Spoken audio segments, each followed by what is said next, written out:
Lumaki si Rio sa isang tahimik na bayan malapit sa dagat. Isang lugar kung saan simple at payak ang buhay ng mga tao. Kasama niya sa isang maliit na bahay ang kanyang mga magulang at lolo. Ang tatay niya ay isang mangingisda, samantalang ang nanay naman niya ay nagbebenta ng isda sa palengke. Mula pagkabata, hindi may tatanggi ang hilig ni Rio sa mga bagay na may kinalaman sa dagat. Madalas siyang makita ng mga tao na may hawak na mga laruang barko na gawa sa kahoy, gawa ng kanyang lolo. Isang gabi habang pauwi mula sa palengke, naabutan ni Rio ang kanyang lolo sa harap ng bahay. Nakaupo sa bangkong kahoy at nakatanaw sa malayong dagat. Alam ni Rio na ito na naman ang gabi ng kwento at hindi niya ito papalampasin. Nilapitan niya ang lolo at umupo sa tabi nito. Dala-dala ang paborito niyang laruan na barko. "Lolo, kwentuhan mo ulit ako tungkol sa mga barko at sa dagat." Malambing na hiling ni Rio habang inilalaro ang maliliit na barko sa kanyang mga kamay.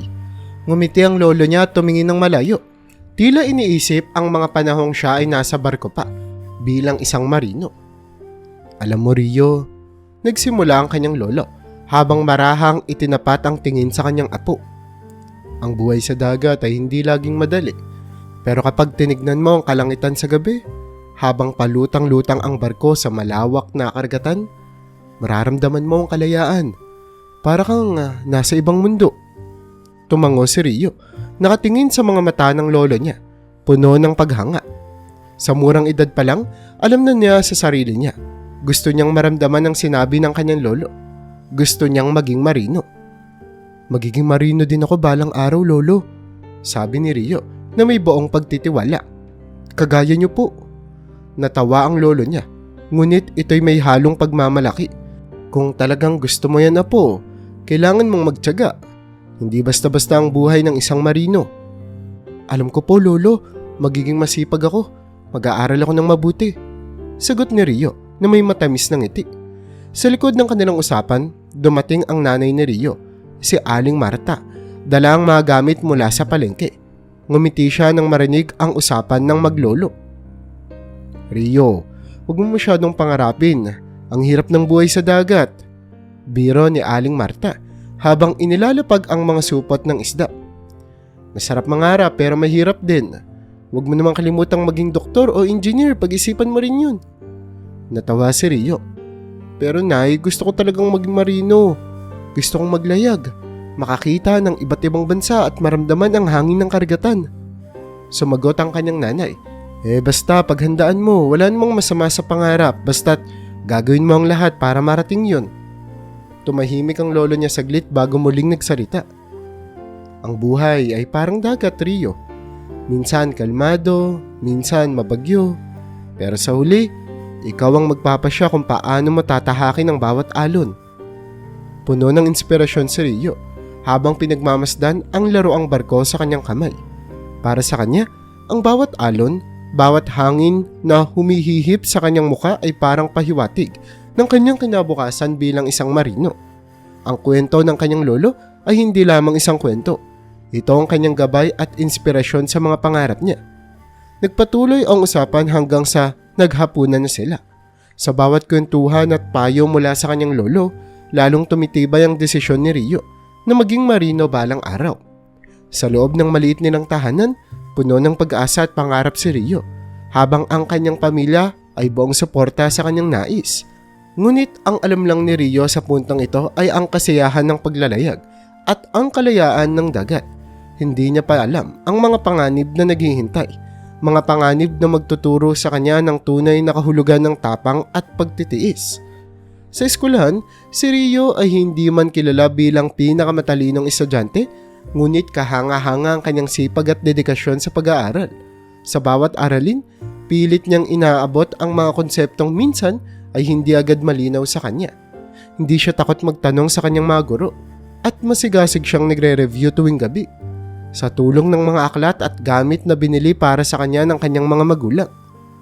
"Rio, kumusta ang school?" tanong ng kanyang tatay isang gabi habang sabay silang kumakain ng hapunan. "Ayos naman po, tay. Medyo mahirap yung math pero sinisikap ko naman pong intindihin," sagot ni Rio na may bahagyang ngiti. Ang kanyang nanay, si Aling Marta, na noon ay naghahanda pa ng panghimagas, sumingit sa usapan. "Nabili ko na yung librong hinihingi ng guro mo." Gamitin mo yun ha para mas madali mong maunawaan yung mga aralin ninyo. Salamat po, Nay. Siguradong makakatulong po yun. Masayang tugon ni Rio. Tapos Tay, may pinapagawa rin sa amin sa computer para sa research. Buti na lang po at may computer tayo. Tumango si Mang Raul, ang kanyang ama, at nagpatuloy sa pagkain. Kaya mo yan anak. Hindi mo kailangan na maging pinakamatalino basta masipag at porsigado ka. Tignan mo, kahit noon ang lolo mo hindi naman ang pinakamagaling pero nakarating siya kung saan siya ngayon dahil sa tiyaga niya. Napangiti si Rio. Alam niyang malaki ang tiwala ng kanyang pamilya sa kanya at yon ang nagsilbing lakas niya. Hindi niya gustong biguin ang mga ito. Pagdating ng gabi, pagkatapos ng hapunan, agad na bumalik si Rio sa kanyang maliit na study area. Nilabas niya ang mga aklat at sinimulan ang paggawa ng mga takdang aralin. Gamit ang desktop computer na binili ng kanyang mga magulang, nagsimula siyang mag-research ng mga kailangan para sa kanyang project. Anak, huwag mong kakalimutang magpahinga. Paalala ng kanyang ina mula sa kusina. Huwag mong puyatin ang sarili mo. Opo, Nay. Tugon ni Rio kahit alam niyang tatapusin muna niya ang mga gawain bago siya matutulog. Sa kabila ng mga hamon sa eskwela, hindi nagpatinag si Rio. Sa bawat araw na lumilipas, lalo siyang naging determinado na tuparin ang pangarap niyang maging marino. Nakikita niya sa mga sakripisyo ng kanyang mga magulang kung gaano sila kaseryoso sa pagsuporta sa kanya. At dahil dito, patuloy niyang pinagbubutihan ang pag-aaral. Alam niyang malaki ang kanyang responsibilidad na suklian ang kanilang mga sakripisyo sa pamamagitan ng pagtahak sa tamang landas at pagsusumikap na marating ang kanyang mga pangarap. Nang pumasok si Rio sa kolehiyo, mas naging seryoso siya sa kanyang pag-aaral. Ngunit kasabay nito, bumalot ang kalungkutan sa kanilang pamilya. Nagsimulang manghina ang kanyang lolo at alam nilang malapit na ang oras na ito'y lilisan. Ang dating malakas at masayahing matanda ay madalas nang nakahiga, nanghihina at hindi na kayang gawin ang mga bagay na dati niyang kinagigiliwan, tulad ng pagkwento tungkol sa dagat at mga barko. Isang gabi habang nakaupo si Rio sa tabi ng kama ng kanyang lolo, naramdaman niyang panahon na para magpaalam. Marahan niyang hinawakan ang kamay ng matanda at tahimik silang nag-usap. Rio, mahina ngunit klaro ang boses ng kanyang lolo. Hindi na ako makakasama sa mga susunod mong paglalakbay. Pero tandaan mo, ang mga kwento ko ay mananatili sa puso mo, sa bawat alon ng dagat at sa bawat paglalayag mo. Nariyan ako. Napakagatlabi si Rio. Pinipigil ang mga luhang gustong tumulo. Lolo, paano ko po gagawin to nang wala kayo? Kayo ang nagturo sa akin ng lahat. Huminga ng malalim ang lolo niya. Tila pinipilit pa ring magbigay ng aral kahit nasa huling yugto na ng kanyang buhay. Rio, tandaan mo, hindi lang lakas ang kailangan para maging marino. Dapat marunong kang makisama. Kilalanin mo ang mga kasamahan mo, pero huwag mong hayaang masira ang paninindigan mo. Mahirap minsan pero huwag kang magpapatinag. Kailangang matibay ang loob mo dahil minsan hindi lang ang bagyong kalaban mo, kundi mga tao rin. Tahimik na nakinig si Rio. Tinatak sa kanyang isipan ang bawat salitang sinasabi ng kanyang lolo. Alam niyang hindi na magtatagal ang matanda. Ngunit kahit sa huling sandali nito, patuloy pa rin itong nagtuturo ng mga mahahalagang leksyon na madadala niya sa inaharap. Salamat po lolo, bulong ni Rio habang pumapatak ang kanyang luha. Sa mga sumunod na araw, patuloy pang lumala ang kalagayan ng lolo ni Rio hanggang sa tuluyan na itong pumanaw. Ang kanyang pamilya ay nabalot ng kalungkutan. Ngunit si Rio, kahit masakit, ay alam na hindi siya maaaring magpadaig sa emosyon. Pinanghawakan niya ang manghuling aral ng kanyang lolo, ang pakikisama, ang pagiging matatag, at ang hindi pagpapatinag sa anumang pagsubok na darating. Bagamat malungkot ang mga araw ng pagluluksa, alam ni Rio ng mga alaala at mga aral ng kanyang lolo ay magpapaalab sa kanyang determinasyon na maging isang mahusay na marino, gaya ng kanyang ipinangako sa kanyang lolo noong siya'y bata pa lamang. Sa universidad, hindi lang mga aralin ang pinagtuunan ng pansin ni Rio. Alam niyang mahalaga rin ang pakikisama, lalo na sa kursong napili niya. Ang pagiging marino Kaya't bukod sa kanyang mga libro at proyekto, nagsumikap siyang magkaroon ng maayos na relasyon sa kanyang mga kaklase. Madalas siyang makipag-usap, magtanong at magbahagi ng mga karanasan sa kanila. Hindi nagtagal, naging palakaibigan si Rio at maraming estudyante ang umahanga sa kanyang pagiging approachable. Rio, sasali ka ba sa group study mamaya? Tanong ng kaklase niyang si Tony, isang estudyanteng seryoso rin sa kanilang kurso. Ngumiti si Rio at tumango. Oo naman, mas maganda kung sama-sama tayo. Mas madali natin matatapos ang mga kailangan nating pag-aralan. Dahil sa ugaling ito ni Rio, naging natural sa kanyang pagkakaroon ng mga kaibigan. Naging kilala siya hindi lamang sa kanyang sipag sa pag-aaral, kundi pati na rin sa kanyang kasipagan sa pakikipagtulungan sa mga kaklase. Lagi siyang handang tumulong, lalo na sa mga mahihirap na paksa. Sa bawat proyekto, binibigyan niya ng oras at dedikasyon ng bawat gawain. At dahil dito, marami ang nagnanais na makasama siya sa mga grupo. Isa sa mga naging malapit niyang kaibigan ay si Leo, isang estudyanteng mahilig magbiro at palaging nagbibigay ng saya sa kanilang mga grupo. Rio, sa totoo lang kung hindi mo kami tinutulungan sa mga readings, ewan ko na lang kung ano ang mangyayari sa akin, sabi ni Leo, tumatawa habang naglalakad sila papuntang library. Naku Leo, basta mag-aral ka lang ng mabuti.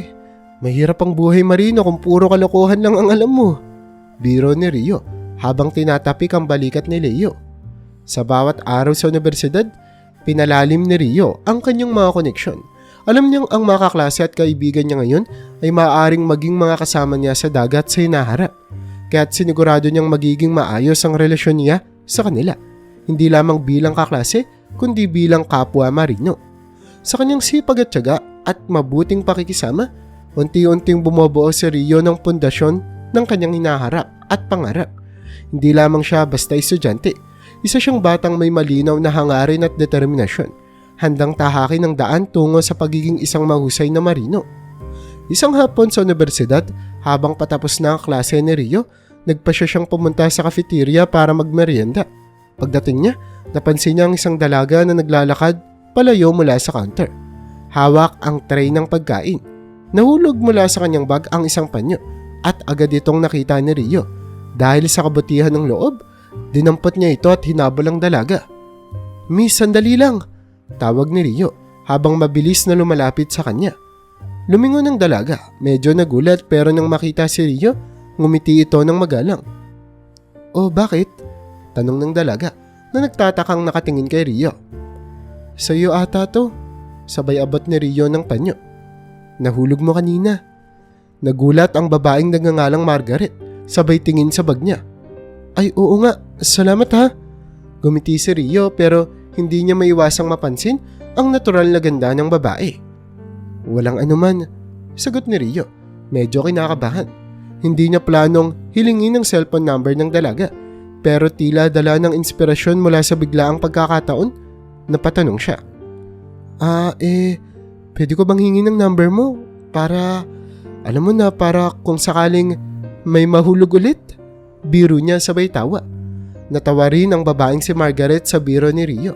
Ngunit sa kabila ng pagkabigla, hindi siya nagdalawang isip. Sige, sabi niya habang inabot ang kanyang cellphone. Agad na ibinigay ni Rio ang kanyang number at nagpalitan sila ng contact details.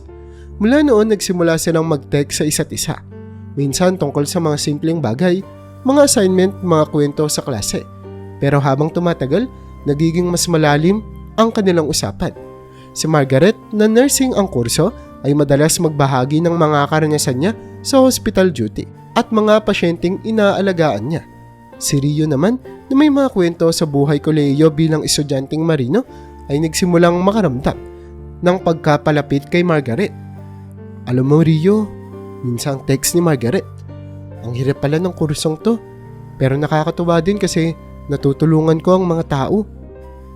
Tulad ng pagtulong mo sa mga pasyente mo, natutulungan mo rin ako. Sagot ni Rio sa isang pagkakataon.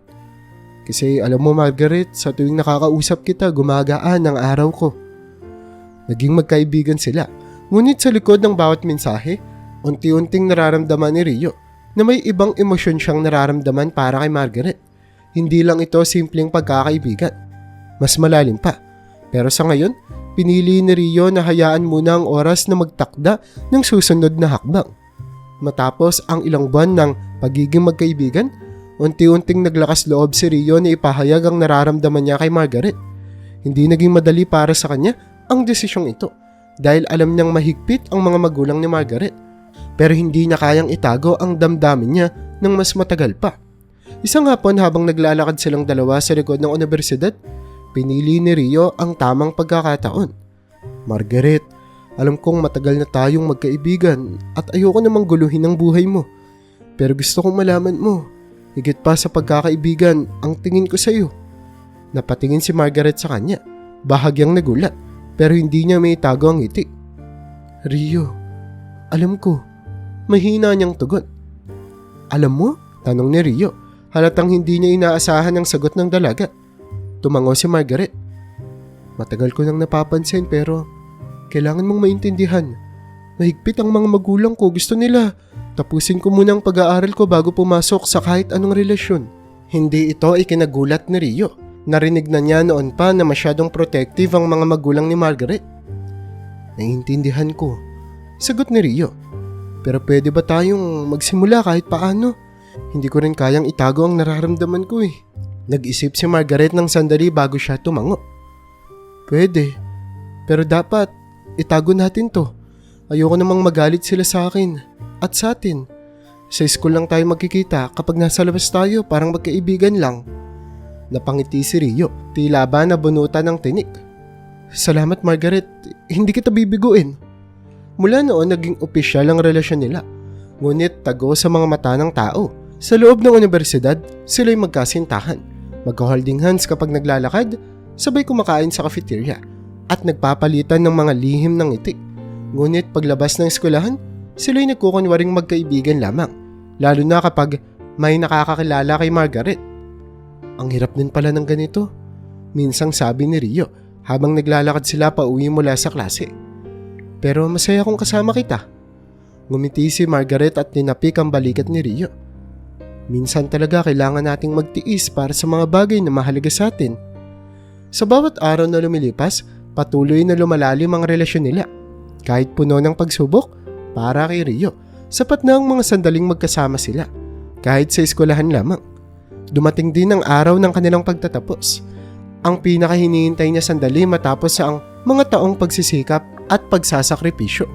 Sa universidad, ang paligid ay puno ng mga ngiti at halakak ng mga mag-aaral at kanilang mga pamilya. Si Rio, nakasuot ng toga, ay nakatayo sa harap ng entablado, kasama si Margaret. Parehong punong-puno ng saya at pag-asa para sa kanilang kinabukasan. Sa wakas, sabi ni Rio, habang tinitignan ng diploma sa kanyang mga kamay. Ito na yan Margaret, lahat ng hirap at puyat nagbunga na. Ngumiti si Margaret at tumingin kay Rio. Oo nga Rio, akalain mo, nakarating din tayo dito. Lahat ng pinagdaanan natin, lahat ng pagtatago sa relasyon natin, ngayon magagawa na natin ang mga pangarap natin. Naghawak kamay ang dalawa, pansamantalang kinalimutan ang lahat ng pag-aalala tungkol sa kanilang mga magulang, sa mga pagsubok at sa lahat ng balakid na hinarap nila. Sa araw na iyon, wala nang mas mahalaga kundi ang tagumpay na nakamit nila at ang pangakong magkakasama silang haharapin ang kinabukasan. Rio, ang sarap sa pakiramdam na tapos na tayo, dagdag ni Margaret habang tinitignan ng paligid na puno ng mga nagbubonying kaklase. Hindi na tayo magtatago. Tama ka, sagot ni Rio. Wala nang mga lihim, wala nang pagtatago. Simula ngayon haharapin natin ang lahat ng magkasama. Ang araw na iyon ay naging simbolo ng tagumpay, hindi lang sa kanilang akademikong buhay, kundi pati na rin sa kanilang relasyon. Sa bawat hakbang palabas ng universidad, dala nila ang pag-asang magpapatuloy sa bagong yugto ng kanilang buhay, magkasama at walang alinlangan. Matapos ang kanilang pagtatapos, sa wakas ay nagkaroon ng pagkakataon sina Rio at Margaret na ipakilala ang isa't isa sa kanilang mga magulang. Bagamat may pag-aalala si Margaret sa reaksyon ng kanyang mga magulang, laking tuwa nila nang maging bukas ang mga ito sa kanilang relasyon. Tinanggap ng parehong pamilya ang pagsasama nila at naging masaya sa tagumpay na nakamit ng dalawa. Si Rio ay nagpatuloy sa kanyang pangarap at nagsimulang magtrabaho bilang marino. Isang araw, natanggap niya ang balitang nakasakay na siya sa isang barko na maglalayag sa loob ng Pilipinas. Excited at kabado, naganda siya sa kanyang unang biyahe. Sa kanyang pagdating sa barko, natuwa siyang makita na ilan sa kanyang mga kasama ay dati niyang kaklase sa universidad. "Rio, ikaw pala," bati ni Tony, isa sa mga dati niyang kaklase. "Buti magkasama tayo ngayon. At least may kakilala tayo dito." Ngumiti si Rio at tinapik sa balikat si Tony. "Oo nga no, hindi ko inaasahan to. Pero mas okay to. Mas madali nang makihalubilo." Dahil pamilyar na siya sa ilang kasama, mas mabilis na nakapag-adjust si Rio sa buhay sa barko. Madalas niyang makausap ang mga dating kaklase at kasama na rin sila sa pagtuturo sa kanya ng mga kailangan niyang matutunan sa trabaho. Mula sa pangangalaga ng mga makina hanggang sa tamang pagkakarga ng mga gamit. Mabilis na natutunan ni Rio ang bawat aspeto ng kanyang trabaho bilang isang marino. "Lahat ng ito, natutunan ko mula sa kwento ni Lolo," sabi ni Rio sa sarili habang tinitignan ng malawak na dagat. "Pero ngayon, ako na ang nakakaranas nito." Bawat araw sa barko ay naging pagkakataon para kay Rio na ipakita ang kanyang sipag at dedikasyon. Handa siyang harapin ang anumang pagsubok, kagaya ng itinuro ng kanyang lolo. Samantala, si Margaret naman ay nagtrabaho bilang isang nurse sa isang ospital sa Maynila. At bagamat magkalayo sila, palagi silang nag-uusap at nagpapalitan ng mga kwento tungkol sa kanilang mga trabaho. Patuloy na nagpupursigi si Rio sa barko, hindi lamang para sa sarili, kundi para na rin sa kanilang kinabukasan ni Margaret. Alam niyang ito na ang unang hakbang patungo sa pagtupad ng mga pangarap nila. At sa bawat alo ng dagat, ramdam niya ang suporta ng kanyang pamilya at mga pagmamahal ni Margaret. Habang lumilipas ang mga buwan na nasa dagat si Rio, napansin niyang unti-unting lumalamig ang kanilang relasyon ni Margaret. Sa una, iniintindi pa ito ni Margaret. Naiintindihan ang hirap ng trabaho ni Rio at ang distansya sa pagitan nila. Pero habang tumatagal, naging mas mahirap para kay Margaret ang kanilang sitwasyon. Hindi may kakala na may mga araw na kailangan niya si Rio, ngunit hindi siya nito kayang samahan. Isang gabi, habang nasa biyahe si Rio sa gitna ng dagat, natanggap niya ang isang mensahe mula kay Margaret. Nagdadalawang isip si Rio kung dapat ba niyang buksan kaagad ang mensahe, ngunit ramdam na niya na may bigat itong sasabihin. "Rio, kailangan na nating mag-usap," bungad ni Margaret sa mensahe. "Hindi ko na kaya ang ganitong setup. Masakit para sa akin na wala ka tuwing kailangan kita." Napalunok si Rio habang binabasa ang mensahe. Alam na niya kung saan ito papunta. Ngunit hindi pa rin niya inaasahan ang susunod na sasabihin ni Margaret. "May nanliligaw na sa akin dito sa ospital. Siya ang madalas kong kasama at napagpasyahan kong siya na lang ang maging boyfriend ko. Hindi ko na kayang ipagpatuloy ang ganito. Hindi ko na kayang distansya natin." Nanlamig si Rio, tila nawalan ng lakas sa pagkakatayo. Alam niyang darating ang araw na ito, ngunit masakit pa rin ang katotohanan. Tumulo ang kanyang mga luha, pero alam niyang wala na siyang magagawa kundi tanggapin ang sitwasyon. "Margaret, naiintindihan kita." Mahina niyang sagot. "Mahirap man pero kailangan kong tanggapin. Sana maging masaya ka." Pagkatapos ng naging pag-uusap nila sa telepono, bumalik si Rio sa kanyang kwarto sa barko. Puno ng lungkot at sakit. Wala siyang ibang magawa kundi umiyak. Nadudurog ang puso niya habang inaalala ang lahat ng pinagsamahan nila ni Margaret. Nang makauwi siya sa lupa, agad siyang pumunta sa bahay ng kanyang mga magulang at ipinaalam ang nangyari. "Nay, Tay, hiniwalayan ako ni Margaret." Nanginginig ang boses ni Rio habang nagkikwento sa kanyang mga magulang. Niyakap siya ng kanyang nanay habang ang kanyang tatay naman ay tahimik na nakikinig. Halatang naaawa sa anak. "Anak, mahirap yan, pero mas mabuti nang alam mong hindi kayo para sa isa't isa bago pa mas lumala. Hindi natatapos ang buhay mo dito," sabi ng kanyang tatay. Mula noon, itinoon ni Rio ang kanyang atensyon sa trabaho. Gabi-gabi, kapag siya ay nag-iisa sa barko, nararamdaman pa rin niya ang sakit ng hiwalayan. Pero alam niyang kailangan niyang maging matatag. Pinili niyang magpursige sa kanyang mga gawain sa barko. Pilit na nililibang ang sarili upang makalimutan ang kirot ng puso. Habang pinapalipas ni Rio ang oras sa trabaho upang makalimutan ang sakit ng hiwalayan, unti-unti niyang napansin ang ilang bagay sa barko na tila nangangailangan ng pagbabago. Hindi siya nagmamasid lamang. Aktibong iniisip niya kung paano mapapadali at mapapabuti ang gawain ng bawat marino sa barko. Isang gabi habang nag-aayos siya ng mga kargamento, napansin niya ang hindi maayos na sistema ng pagkakarga ng mga gamit. Madalas, nagiging dahilan ito ng pagkaantala at minsan may mga nasisirang kagamitan dahil sa maling paglalagay. Nakita rin niyang hirap ang ilang kasama niya sa pagsunod sa mga hindi malinaw na tagubilin. Kung ganito lagi, sabi ni Rio sa sarili, masasayang ang oras at lakas natin. Baka may paraan para mas maayos itong gawin. Kinabukasan, nagkaroon sila ng kaunting pahinga mula sa trabaho at nagpasya si Rio na kausapin ang kanyang mga kasamahan. Tony, tawag ni Rio habang iniinom ang kape sa kantin ng barko. Napansin mo ba na madalas tayong naaantala sa pagkarga ng mga supplies? Minsan dahil na rin sa walang maayos tayo na sistema. Tumingin si Tony, halatang iniisip ang sinasabi ni Rio. Oo nga pare, minsan hindi ko rin alam kung saan nilalagay yung mga kargamento. Ang gulo-gulo na. Naisip ko, dagdag ni Rio, na baka pwede nating isuggest na maglagay ng mas maayos na label sa mga containers at baka makakatulong din kung aayusin ang pagkakasunod-sunod ng paglo-load. Pati yung mga gamit natin kung pwede lang ilagay sa mas madaling maaabot na lugar. Mas mabilis ang magiging kilos natin, di ba? Hindi lang si Tony ang nakinig, pati na rin ang iba nilang mga kasamahan na napansin ang mga kakulangan na ito. Tama ka Rio, sabi ni Arnel, isa sa mga veterano sa barko. Matagal ko na rin napapansin yan pero hindi ko alam kung pakikinggan nila tayo eh. Dahil dito, nagpa siya si Rio na maglakas loob. Lumapit siya sa kanilang supervisor, si Captain Santos, isang mahigpit pero patas na leader. Pagkatapos ng isang shift, tinawag niya si Rio. Cap, gusto ko sanang mag-suggest ng ilang bagay tungkol sa pagkakaayos ng supplies at kagamitan natin dito sa barko. Napansin ko kasi na madalas tayong naaantala dahil sa sistema natin eh. Tumaas ang kilay ni Kapitan Santos. Tila nagulat na si Rio, isang medyo baguhan ay may mga ganitong obserbasyon. Sige Rio, papakinggan kita, sabihin mo.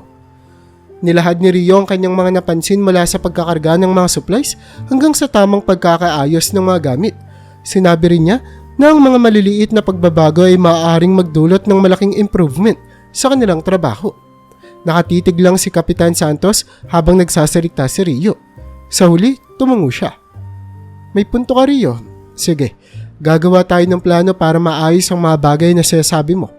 Pero asahan ko makikipagtulungan ka sa mga kasamahan mo sa pag-i-implement nito. Oo naman Kap, sagot ni Rio na may ngiti sa kanyang muka. Basta po para sa ikabubuti ng lahat. Willing po akong tumulong. Matapos ang ilang linggo ng pag-aayos at pag-i-implement ng mga bagong sistema, naging mas mabilis at maayos ang trabaho sa barko. Ang dating magulong pag-aayos ng kargamento ay naging mas organisado. Ang mga kagamitan ay mas madaling maabot at ang bawat isa ay may malinaw na tagubilin. Dahil dito, naging mas magaan ang trabaho ng bawat marino at napansin ni Kapitan Santos ang malaking pagbabago. Magaling Rio, bati ni Captain Santos habang tinitignan ang progreso ng barko. Malaking tulong ang mga suggestions mo. Ipagpatuloy mo yan. May potential ka sa leadership. Hindi na may tago ni Rio ang kanyang kasiyahan. Sa kabila ng mga personal na pagsubok na pinagdadaanan niya, alam niyang may naibubuga ang kanyang sipag at dedikasyon sa trabaho. Hindi man niya inaasahan ng mapapuri, pero ang makita ang pagbabago at ang kasiyahan ng kanyang mga kasamahan ay sapat ng gantimpala para sa kanya. Salamat po, Kap, sagot ni Rio. Gusto ko lang na mas mapadali ang trabaho ng lahat. Dahil sa kanyang mga inisyatibo, lalo pang napatibay ni Rio ang kanyang lugar sa barko. Hindi lamang siyang tinitingala ng kanyang mga kasamahan, kundi pati na rin ng mga nakatataas sa kanya. At sa bawat araw na lumilipas, unti-unting bumabalik ang kanyang tiwala sa sarili at sa kanyang kakayahan. Dala ang aral ng pagbangon mula sa pagkabigo. Habang nagpapatuloy si Rio sa kanyang trabaho bilang marino, patuloy din siyang nag-oobserba kung paano pa mapapaganda ang kanilang barko at ang kanilang mga proseso. Naging kilala siya sa barko bilang isang masipag at maaasahang kasamahan at ang kanyang mga mungkahi ay laging pinapakinggan ng kanilang mga nakatataas. Ngunit kahit gaano man siya kaabala, may mga pagkakataon pa rin na bumabalik ang kanyang isip sa dalagang si Margaret. lalo na sa mga sandaling siya ay nagpapahinga. Isang gabi matapos ang isang mahabang araw ng trabaho, nag-scroll si Rio sa kanyang cellphone habang nagpapahinga sa kanyang bank. Walang kamalay-malay, bigla niyang nakita ang larawan ni Margaret kasama ang kanyang bagong nobyo. Nakakbay ang lalaki kay Margaret at masaya silang nakangiti sa litreto. Margaret, bulong ni Rio sa sarili habang marahang huminga ng malalim. Ramdam niya ang bigat sa kanyang dibdib. Tila bumabalik ang lahat ng sakit na pilit niyang tinatago. Gusto niyang i-block si Margaret ngunit hindi niya magawa. Mahal pa rin niya ito kahit pa alam niyang wala nang babalikan. Ngunit sa tuwing makikita niya ang mga litrato ni Margaret kasama ang bagong nobyo nito, pakiramdam niya ay hinihiwa ang kanyang puso. Ang sakit ay palaging naroon kahit gaano man niya ipilit ibaling ang atensyon sa trabaho. Ano ba naman to? Naisip ni Rio habang ino-off ang kanyang cellphone at tumalikod sa kanyang bank. Pilit na tinutulak ang mga alaala ni Margaret pero kahit gaano niya subukan, ang lungkot ay nananatili. Pagbalik nila sa lupa matapos na naman ang isang biyahe, napansin ng kanyang mga magulang na tila ba hindi na katulad ng dati si Rio. Minsan ay tahimik lang itong nakaupo at wala nang sigla sa kanyang mga mata. Anak, okay ka lang ba? Tanong ng kanyang nanay habang sila'y nag-aagahan. Opo nay, medyo pagod lang siguro sa trabaho. Sagot ni Rio, pilit nang umingiti. Ngunit alam ng kanyang mga magulang na hindi ito totoo. Nakikita nila ang lungkot sa kanilang anak, lalo na't alam nilang patuloy pa rin itong nasasaktan dahil kay Margaret. Kain tayo sa labas mamaya anak, alok ng kanyang tatay. Para makapag-relax ka rin kahit papaano. Tayo-tayo lang. Kahit mabigat ang loob, sumama si Rio sa kanyang mga magulang. Pilit siyang kinakausap ng mga ito. Inaaya siyang kumain ng masarap at maglibang. Alam niyang ginagawa nila ito para makalimot siya kahit saglit. At kahit papaano, na-appreciate niya ang pagsisikap ng kanyang pamilya. Sa kabila ng kanilang pagsusumikap, hindi maalis sa isip ni Rio ang larawan ni Margaret. Pero alam din niyang hindi niya maaaring hayaang lamunin siya ng lungkot. Patuloy siyang pumapasok sa trabaho. Bagamat ang mga araw na nasa Pampang ay tila ba mas mahirap kaysa sa mga araw na nasa barko siya. Dahil doon, mas ramdam niya ang kanyang kalungkutan. Isang hapon habang nagpapahinga si Rio sa kanyang kwarto, tumunog ang kanyang cellphone. Nakita niyang tumatawag ang kanyang boss, kaya agad niyang sinagot ito. Rio, may magandang balita ako. Bungad ng kanyang boss. May rekomendasyon akong trabaho para sa iyo. Gusto kang kunin ng isang barko sa Canada. Mas malaki ang kikitain mo doon kumpara sa trabaho natin dito. Natigilan si Rio. Alam niyang magandang oportunidad ito. Isang trabahong magbibigay ng mas malaking sweldo. Ngunit may kapalit na malaking sakripisyo. Pero boss, gaano katagal ang kontrata? Tanong ni Rio. Nag-iisip kung ano ang magiging epekto nito sa kanyang buhay. Matagal-tagal din. Mas madalang kang makakauwi sa bansa, hindi tulad dito sa Pilipinas na may pagkakataon kang makita ang pamilya mo ng mas madalas. Pero isipin mo naman ang kikitain mo, Rio. Mas malaking tulong mo sa pamilya yun. Napatitig si Rio sa labas ng bintana ng kanyang kwarto. Malayo ang tingin. Alam niyang magiging maganda ito para sa kanyang kinabukasan. Pero kabuntot nito ang layo sa mga mahal niya sa buhay. Pati na ang pakikipaghiwalay sa mga kasamahan niyang mga Filipino na kasama niya sa unang barko. Matapos ang tawag, humiga si Rio sa kanyang kama. Iniisip ang desisyon. Napatingin siya sa kanyang cellphone at muli niyang nakita ang litrato ni Margaret kasama ang bagong nobyo. Ramdam niya ang kirot sa kanyang dibdib. Ang sakit ng mga alaala. Alam niyang hindi na siya maaaring manatili sa parehong lugar kung saan lagi siyang nasasaktan. Kailangan ko na sigurong mag-move on.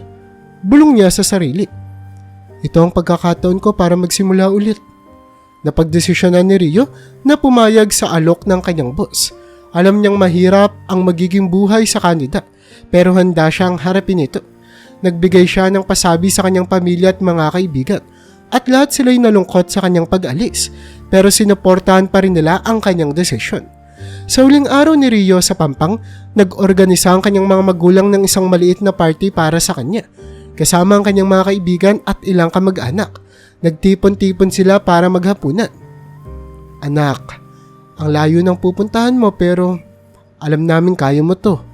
Sabi ng kanyang nanay habang sila'y kumakain. Mag-ingat ka ron ha. Lagi mo kaming ite-text kapag may oras ka. Tumango si Rio. Pinipilit ngumiti kahit alam niyang mabigat sa loob ang pag-alis. Opo, Nay. Lagi po ako magpaparamdam. Saka wag mong kakalimutang alagaan ang sarili mo. Dagdag naman ang kanyang tatay. Nandito lang kami palagi para sa iyo, Rio. Masaya ang gabi, puno ng halakhakan at kwentuhan. Ngunit sa likod ng bawat ngiti at tawanan, ramdam ni Rio ang lungkot sa kanilang mga mata. Alam nilang matagal bago sila muling magkakasama. Nang matapos ang party, tinahak ni Rio ang bagong yugto ng kanyang buhay. Sa kanyang pag-alis, dala niyang mga alaala ng pamilya, mga kaibigan, at lahat ng aral na natutunan niya sa buhay. Sa kabila ng layo, alam niyang ang pagmamahal ng kanyang pamilya ang magiging lakas niya sa darating na mga pagsubok. Pagdating ni Rio sa bagong barko, agad niyang naramdaman ang kakaibang pakiramdam. Ibang kapaligiran kaysa sa mga nakasanayan niya. Hindi tulad ng barkong Pilipinas kung saan pamilyar ang mga kasamahan at ang mga salita'y karaniwang Tagalog. Ngayon ay puro foreigners ang kanyang kasama. Okay, kaya ko to.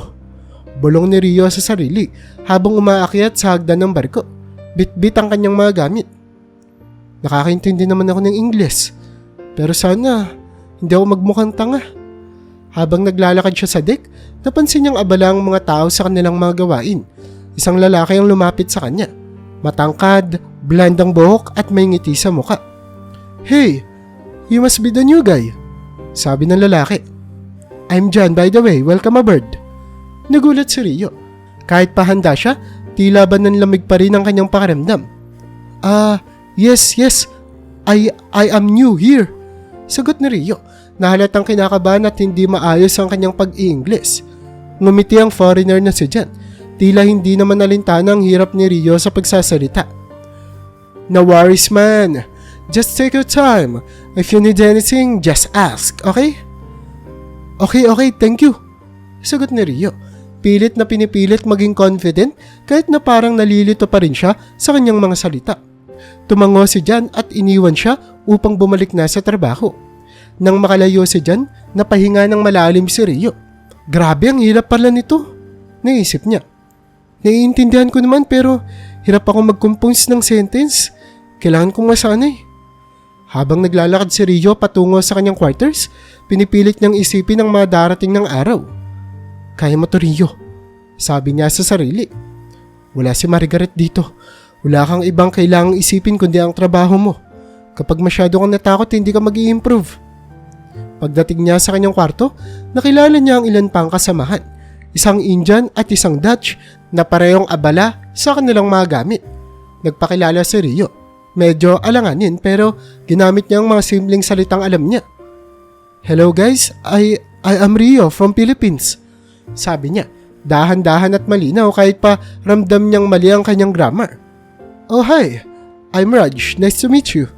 Sabi ng Indian na kasama niya na mukhang palakaibigan naman. You're from the Philippines.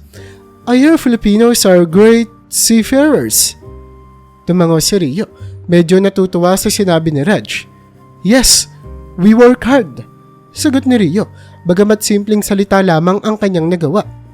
Ang Dutch na kasama nila, na si Sven, ay tumango rin kay Rio. Don't worry about your English, Rio. Just speak as you can. It will get better with time. Ngumiti si Rio, bahagyang nabawasan ng kaba. Thank you. I try to speak better. Mabilis na natutunan ni Rio na bagamat hindi pa siya ganoon kahusay sa English, ang mga kasamahan niya ay mabait at hindi siya hinuhusgahan. May mga pagkakataon na hindi siya agad makasabay sa mga usapan, pero tinutulungan siya ng mga kasama niyang maintindihan ang mga mahahalagang detalye. Work first, naisip ni Rio. Pag-aaralan ko ang trabaho at ang pagsasalita ng English, masasanay din ako. Sa bawat araw na lumilipas, mas nagiging maayos ang pakikitungo niya sa mga kasamahan. Hindi sila laging nag-uusap ng malalim, ngunit nagagawa nilang magtrabaho ng maayos. Nakakaramdam pa rin si Rio ng lungkot kapag naaalala si Margaret. Pero ang abala sa trabaho at ang pagsubok na mag-adjust sa bagong kapaligiran ay malaking tulong para sa kanya upang hindi tuluyang lamunin ng kalungkutan. Sa bawat araw ng pagtatrabaho ni Rio sa barkong Banyaga, napansin niya agad ang ilang kakulangan, hindi lamang sa mga kagamitan, kundi pati na rin sa ugali ng ilan sa kanyang mga katrabaho. Madalas niyang mahuli ang mga ito na nagsusugal, o nagliliwaliw kahit oras pa ng trabaho. Madalas, nagkakaroon ng mga pagkakaantala dahil limitado ang pasilidad ng barko. At dahil hindi lahat ay pwedeng sabay-sabay gumamit ng mga ito, naghihintayan ng iba. Ngunit imbis na maging produktibo, nagsusugal o naglalaro sila. Hindi tama to, naisip ni Rio habang inoobserbahan ng mga kasama. Kung ganito lagi, masyadong bumabagal ang trabaho. Pwede namang ayusin ang schedule o magdagdag ng mga kagamitan para lahat makagalaw. Kaya tulad ng dati, muli siyang nag-isip ng solusyon. Kinuusap niya ang kanyang boss at ibinahagi ang kanyang mga obserbasyon. Sir, I noticed that some of the crew are idle during work hours because of the lack of facilities. Sabi ni Rio sa kanyang boss, nag-i-Ingles kahit na hindi perpekto. Maybe we can add more equipment or change schedules so that everyone has something to do. Napatango ang boss ni Rio, halatang na-impress sa kanyang mungkahi. That's good observation, Rio. We will implement your suggestions right away. You've shown great initiative. Pagkatapos ng meeting, bumalik si Rio sa trabaho. Masayang tinanggap ng kanyang boss ang kanyang rekomendasyon. Magiging maayos ang takbo ng trabaho dito. Bulong niya sa sarili. Ngunit hindi niya alam may mga kasama siyang hindi natuwa sa mga pagbabagong ipinatupad dahil sa kanyang rekomendasyon. Sa isang sulok ng barko, nakatambay sina John at Raj, parehong halatang naiinis. Man, that Filipino thinks he's so smart, sabi ni John, naglalaro ng baraha habang paupo. Ever since he got here, the boss just keeps praising him. It's not common at all. Si Raj naman ay tumango, medyo naiirita din. Yeah, we can't even play cards in peace anymore. It's like he's always watching us, and the boss just listens to everything he says. Who does he think he is? Napapansin ni Rio ang malamig na pakikitungo sa kanya ng mga kasamahan. Kapag dumadaan siya sa kanila, tahimik lang sila at hindi siya kinakausap tulad ng dati. Ramdam niya ang bigat ng sitwasyon, ngunit hindi niya mawari kung ano ang kanilang iniisip. Bakit parang galit sila sa akin? Tanong ni Rio sa sarili habang naglalakad papunta sa kanyang station. Ginagawa ko lang naman ang tama. Ayoko lang na masayang ang oras sa barko. Habang dumadaan si Rio sa isa pang grupo ng mga kasamahan, narinig niyang nag-uusap sila. Medyo pasigaw. Look at him, bulong ni Sven sa isang kasamahan. Thinks he's better than us just because the boss likes his ideas. He is just a lowly Filipino. He should stick to his place. Clearly, he doesn't belong here. Ramdam ni Rio ang bawat salita. Hindi man nila diretsahang sinabi sa harap niya, alam niyang siya ang pinag-uusapan. Porke ba Filipino ako, ganito ang tingin nila? Tanong niya sa sarili. Wala ba man lang silang respeto sa ginagawa ko? Kahit sinasabi ng boss na maganda naman ang mga rekomendasyon ko. Nang gabi na iyon, hindi mapakali si Rio habang nagpapahinga. Ang mga sinabi ng kanyang mga kasamahan ay parang bumabalik-balik sa kanyang isip. Alam niyang tama ang kanyang ginagawa, ngunit bakit parang kasalanan pa yun sa kanila? Kung hindi ako magsasalita, mas lalo lang kaming mahihirapan sa trabaho. Bulong niya sa sarili. Pero hindi. Hindi rin tama na magagalit sila sa akin dahil lang sa ginagawa ko ang trabaho ko. Kinabukasan, nagpatuloy si Rio sa kanyang trabaho. Ngunit ramdam niya ang paglayo ng kanyang mga kasamahan. Walang bumabati sa kanya at halatang malamig na pakikitungo nila. Pero sa kabila ng lahat ng iyon, hindi siya nagpatinag. Alam niyang tama ang kanyang mga aksyon at kahit hindi siya popular sa iba, ang mahalaga ay naayos ang takbo ng kanilang trabaho. Bahala na, naisip ni Rio. Kailangan ko lang gawin ang trabaho ko ng maayos. Hindi ko naman sila mapipilit na magustuhan ako.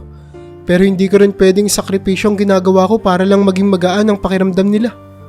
Sa kabila ng mga pagsubok na ito, ipinagpatuloy ni Rio ang kanyang trabaho. Pinapanday ang kanyang sarili sa mga hirap na dulot ng sitwasyon at natutunang tumayo sa sariling mga paa, anuman ang iniisip ng iba. Habang natutulog si Rio sa kanyang bunk, tahimik at madilim ang paligid. Malalim na ang gabi at wala silang kamalay-malay sa nangyayari sa labas ng kanyang silid. Ngunit bigla niyang naramdaman ang bigat ng kamay na tumapik sa kanyang bibig at sa isang iglap, nagising siya. Nagulat at nagpumiglas. Pilit niyang pagpupimiglas pero malakas ang mga taong pumipigil sa kanya. Naririnig niya ang mabababang bulungan at ang mga nakakalokong tawa ng kanyang mga katrabaho. Puno ng takot at gulat si Rio habang pilit niyang nilalabanan ng mahigpit na pagkakahawak sa kanya. "This is what you deserve," bulong ng isa sa mga ito. May halong galit at kasamaan ng boses.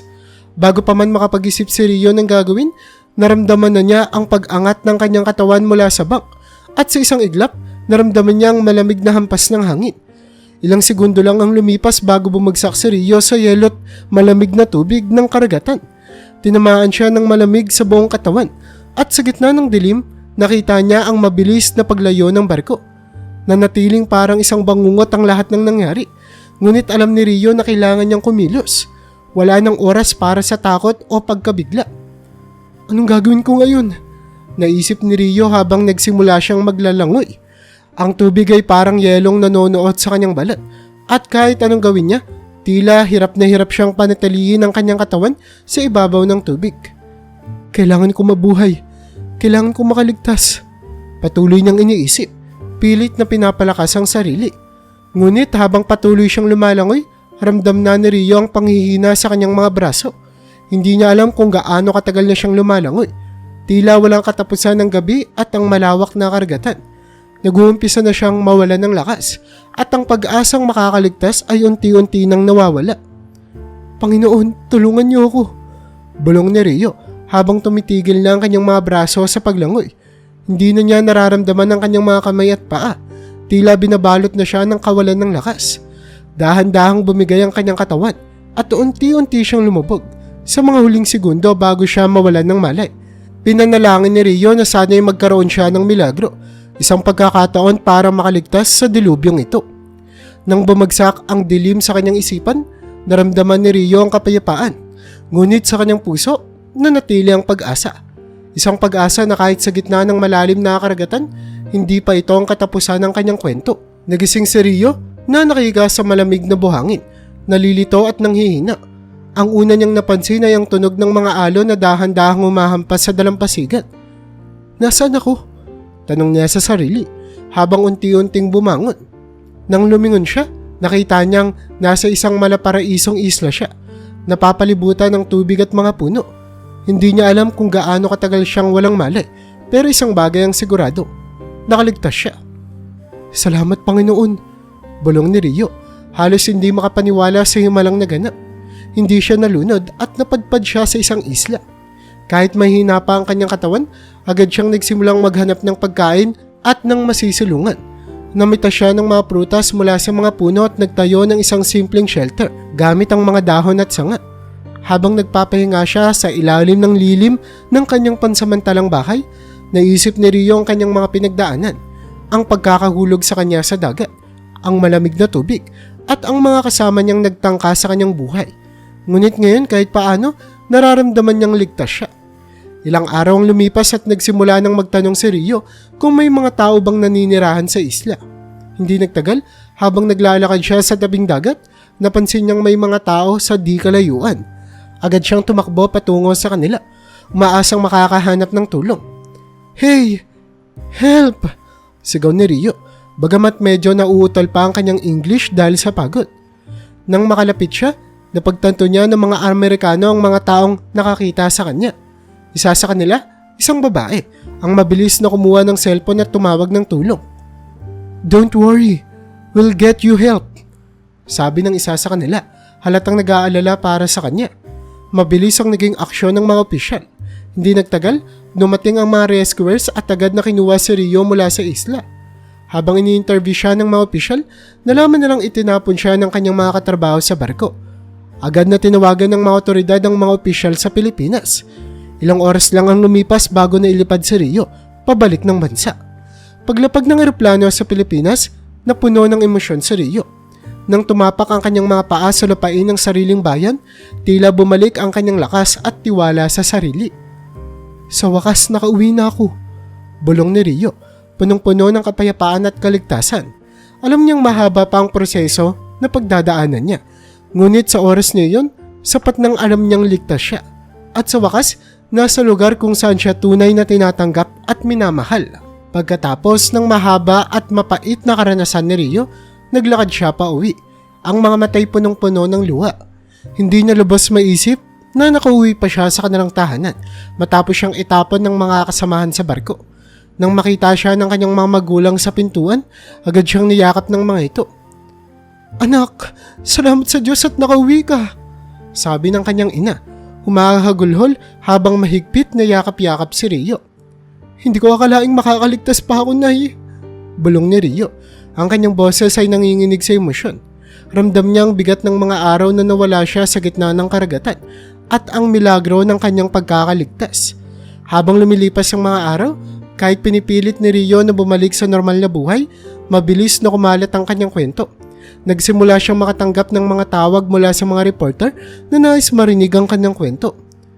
"Rio, gusto ko naming interviewin," sabi ng isang reporter sa telepono. "Nakatanggap kami ng balita tungkol sa nangyari sa iyo at gusto namin itong mailahad sa publiko." Nag-aalangan si Rio noong una pero naisip niyang maaaring makatulong ang kanyang kwento para makamit ang hustisya. "Sige po," sagot niya. "Sasabihin ko po ang lahat." Nang dumating ang araw ng interview, umupo si Rio sa harap ng kamera. "Nagsimula ang lahat noong sumakay ako sa barko. Ginagawa ko lang ang trabaho ko pero napansin kong maraming mga kakulangan. Sinubukan kong ayusin ang mga sistema roon pero hindi nagustuhan ng ilan kong mga katrabaho ang ginawa ko." Habang patuloy siyang nagkikwento, hindi maiwasang bumalik sa kanyang isipan ang mga gabing iyon, ang malamig na dagat, ang halakhak ng mga kasama bago siya itinapon, at ang mga sandali ng kanyang pangangamba. "Pinagplanuhan nila akong itapon sa barko. Sabi nila, 'This is what you deserve.' Akala ko katapusan ko na." Tumigil sandali si Rio. Pinipilit maging matatag habang sinasalaysay ang pinakamadilim na bahagi ng kanyang buhay. Ang kwento ni Rio ay agad na umantig sa damdamin ng mga tao. Maraming nagpadala ng mensahe ng suporta sa kanya at mabilis na umabot ang kwento sa mga otoridad. Hindi nagtagal, nakatanggap si Rio ng tawag mula sa mga opisyal ng gobyerno. "Rio, we're handling your case," sabi ng opisyal sa telepono. "We've contacted the authorities in Canada and we're already making moves to arrest those responsible for these wrongdoings." Sa wakas, umabot sa hustisya ang kaso ni Rio nang mahuli ang 7 marino na responsable sa pagtatapon sa kanya. Nagtangkang i-deny nila ang mga paratang. "He is lying," sabi ng isa sa mga ito. "He made the whole thing up." Ngunit, nang masusing imbestigahan ng barko, napatunayang bigla na lang naglaho si Rio noong gabing iyon at wala silang may paliwanag na makatotohanang dahilan. Nang dalhin sila sa korte, hinarap nila si Rio. Nanginginig ang mga marino, halatang natatakot sa kanilang mga magiging kapalaran. "Please, Rio," sabi ng isa sa kanila, humihingi ng tawad. "We didn't mean to kill you, we just wanted to scare you, please forgive us." Tahimik si Rio, pero sa kalooban niya, ramdam pa rin niya ang sakit ng pagtataksil ng mga kasamahan. Alam niyang humihingi sila ng tawad, pero buhay niya ang halos nawala dahil sa kanila. Hindi siya pumayag na patawarin sila. "You all tried to kill me, sinubukan niyo akong patayin," matigas na sabi ni Rio. Nakatingin sa kanilang mga mata. "Hindi ko kayang patawarin ang ginawa ninyo. I will never forgive all of you." Sa huli, hinatulan ng mga marino ng 10 taon o higit pang pagkakakulong sa Canada. Ang parusa ay nagbigay ng kaunting hustisya para kay Rio, ngunit alam niyang ang mga sugat na dulot ng karanasan ay mananatili sa kanyang alaala. Bilang bahagi ng hustisya, nagbigay rin ng kompensasyon ang kumpanya na pinagtatrabahuhan ng mga marino para sa emotional damage at trauma na natamo ni Rio. Ang mga pagsubok na pinagdaanan niya ay hindi biro, ngunit sa kabila ng lahat ng sakit at hirap, nagawa niyang bumangon at humarap sa mundo ng buo at may tapang. Sa kanyang puso, alam ni Rio na hindi lamang ang kanyang buhay ang nailigtas noong gabing iyon sa dagat, kundi pati na rin ang kanyang tiwala sa sarili at ang pananampalataya na sa kabila ng lahat, ang hustisya ay maaaring makamtan. Isang umaga, habang nagkakape si Rio sa kanilang bahay, muling bumalik sa kanyang mga ala-alang nakaraan. Ang malamig na tubig ng karagatan, ang takot sa gitna ng gabi at ang mga kasamahan niyang nagtangkang kitilin ang kanyang buhay. Kahit na natapos na ang kaso at nakamit na niya ang hustisya, naroon pa rin ang takot sa puso niya. Kahirap bumalik sa normal. Bulong ni Rio sa sarili habang tinitignan ng malawak na kalangitan mula sa kanilang bintana. Paano pa ako makakasampa ulit sa barko kung ganito pa rin ang nararamdaman ko? Nakatanggap si Rio ng tawag mula sa kanyang boss kinahapunan. Rio, how are you? We've been missing you on the ship. Sabi ng boss niya, halatang umaasang bumalik si Rio sa trabaho. Huminga ng malalim si Rio bago sumagot. Sir, pasensya na po pero sa ngayon, hindi ko pa po kayang bumalik. Masakit pa rin sa isip ko ang nangyari. Hindi ko pa kayang sumampa ulit sa barko. Sandaling tumahimik ang boss ni Rio. Rio, I understand. But listen, I have an offer for you. Sagot ng kanyang boss. You don't have to sail anymore. How about working as a marine inspector?